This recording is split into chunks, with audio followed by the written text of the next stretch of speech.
بسم اللہ الرحمن الرحیم۔ ابو لہب کی بیوی کو رسول اللہ صلی اللہ علیہ وآلہ وسلم نظر نہ آئے۔ جب سورۃ تبت یدا نازل ہوئی اور ابو لہب اور اس کی بیوی ام جمیل کی اس صورت میں مذمت اتری تو ابو لہب کی بیوی ام جمیل غصے میں آپے سے باہر ہو گئی اور ایک بہت بڑا پتھر لے کر وہ حرم کعبہ میں گئی۔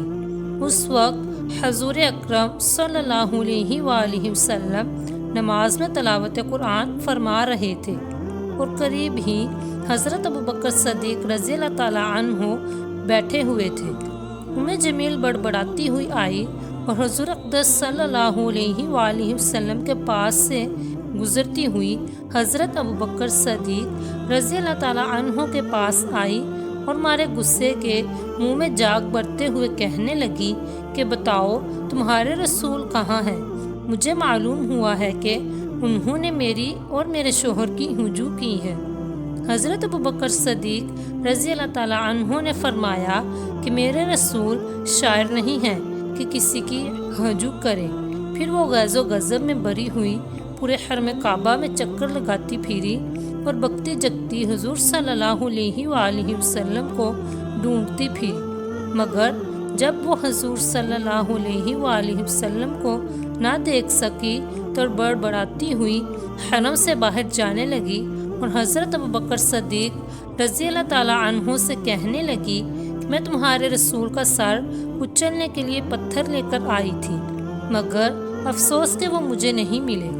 حضرت ابوبکر صدیق رضی اللہ تعالیٰ عنہ نے حضور صلی اللہ علیہ وآلہ وسلم سے اس واقعے کا ذکر کیا تو آپ نے فرمایا کہ میرے پاس سے وہ کئی بار گزری، مگر میرے اور اس کے درمیان ایک فرشتہ اس طرح حائل ہو گیا کہ آنکھ پھاڑ پھاڑ کر دیکھنے کے باوجود وہ مجھ کو نہ دیکھ سکی۔ اس واقعے کے متعلق یہ آیت نازل ہوئی۔ ترجمہ کنز الایمان۔ اور اے محبوب، تم نے قرآن پڑھا، ہم نے تم پر اور ان میں کہ آخرت پر ایمان نہیں لاتے ایک چھپا ہوا پردہ کر دیا۔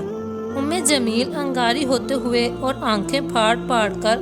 دیکھنے کے باوجود حضور علیہ الصلوۃ والسلام کے پاس ہی سے تلاش کرتی ہوئی بار بار گزری، مگر وہ آپ کو نہیں دیکھ سکی۔ بلا شبہ یہ ایک عجیب بات ہے اور اس کو حضور اکرم صلی اللہ علیہ وآلہ وسلم کے معجزے کی سوا کچھ بھی نہیں کہا جا سکتا۔ اس قسم کے واقعات حضور صلی اللہ علیہ وآلہ وسلم کی طرف سے بارہا صادر ہوئے ہیں اور بہت سے اولیاء اللہ سے بھی ایسی کرامتیں بارہا صادر ہوئی ہیں، اور اولیاء کی یہ کرامتیں بھی ہمارے نبی صلی اللہ علیہ وآلہ وسلم کے معجزات ہی ہیں، کیونکہ ولی کی کرامت در حقیقت اس کے نبی کا معجزہ ہوا کرتا ہے۔ مقام ابراہیم یہ ایک مقدس پتھر ہے جو کعبہ معظمہ سے چند گز کی دوری پر رکھا ہوا ہے۔ یہ وہی پتھر ہے کہ جب حضرت ابراہیم علیہ السلام کعبہ مکرمہ کی تعمیر فرما رہے تھے تو جب دیواریں سر سے اونچی ہو گئیں تو اسی پتھر پر کھڑے ہو کر آپ نے کعبہ معظمہ کی دیواروں کو مکمل فرمایا۔ یہ آپ کا معجزہ تھا کہ یہ پتھر موم کی طرح نرم ہو گیا اور آپ کے دونوں مقدس قدموں کا اس پتھر پر بہت گہرا نشان پڑ گیا۔ آپ کے قدموں کے مبارک نشان کی بدولت اس مبارک پتھر کی فضیلت و عظمت میں اس طرح چار چاند لگ گئے کہ خداوند قدوس نے اپنی کتاب مقدس قرآن مجید میں دو جگہ اس کی عظمت کا خطبہ ارشاد فرمایا۔ ایک جگہ تو یہ ارشاد فرمایا کہ کعبہ مکرمہ میں خدا کی بہت سی روشن اور کھلی ہوئی نشانیاں ہیں، اور ان نشانیوں میں سے ایک بڑی نشانی مقام ابراہیم ہے، اور دوسری جگہ اس پتھر کی عظمت کا اعلان کرتے ہوئے یہ فرمایا کہ ترجمہ کنز الایمان، اور ابراہیم کے کھڑے ہونے کی جگہ نماز کا مقام بناؤ۔ 4000 برس کے طویل زمانے سے اس بابرکت پتھر پر حضرت ابراہیم خلیل اللہ علیہ السلام کے مبارک قدموں کے نشان موجود ہیں۔ اس طویل مدت سے یہ پتھر کھلے آسمان کے نیچے زمین پر رکھا ہوا ہے۔ اس پر 4000 برساتیں گزر گئیں، ہزاروں آندھیوں کے جھونکے اس سے ٹکرائے، بارہا حرم کعبہ میں پہاڑی نالوں سے برسات میں سیلاب آیا اور یہ مقدس پتھر سیلاب کے تیز دھاروں میں ڈوبا رہا کروڑوں انسانوں نے اس پر ہاتھ پھیرا،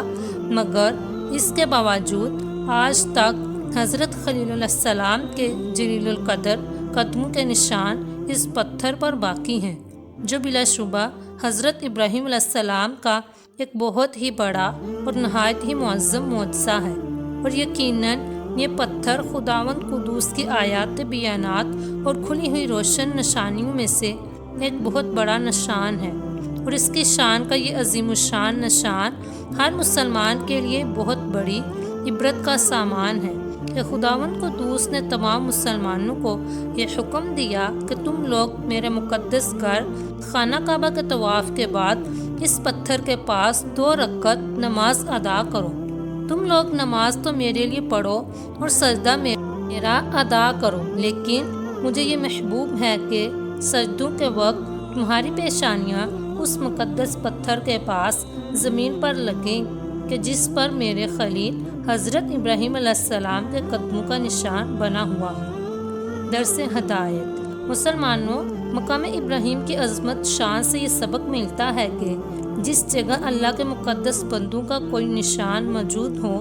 وہ جگہ اللہ تعالیٰ کے نزدیک بہت زیادہ عزت و عظمت والی ہے، اور اس جگہ خدا کی عبادت خدا کے نزدیک بہت ہی بہتر اور محبوب تر ہے۔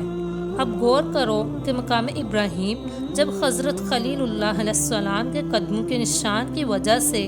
اتنا معزز و مکرم ہو گیا، تو خدا کے محبوب اکرم اور حبیب معظم صلی اللہ علیہ وآلہ وسلم کی قبر انور کی عظمت و بزرگی اور اس کے تقدس و شرف کا کیا عالم ہوگا کہ جہاں حبیب خدا صلی اللہ علیہ وآلہ وسلم کا صرف نشان ہی نہیں بلکہ خدا کے محبوب اکرم صلی اللہ علیہ وآلہ وسلم کا پورا جسم انور موجود ہے، اور اس زمین کا ذرہ ذرہ انوار نبوت کی تجلیوں سے رشک آفتاب و غیرت و مہتاب بنا ہوا ہے۔ مسلمانوں، کاش قرآن مجید کی یہ آیتیں لوگوں کی آنکھوں میں ایمانی بصارت کا نور پیدا کر دے، تاکہ لوگ قبر انور کی تعظیم و تقریب کر کے دونوں جہان میں مکرم و معظم بن جائیں، اور اس کی توہین بے ادبی کر کے شیطان کے پنجے گمراہی میں گرفتار نہ ہوں اور جہنم کے عذاب میں نہ پڑ جائیں۔ اگر آپ کو ویڈیو پسند آئی ہو تو ویڈیو کو لائک کریں، شیئر کریں اور چینل کو سبسکرائب کریں۔ شکریہ۔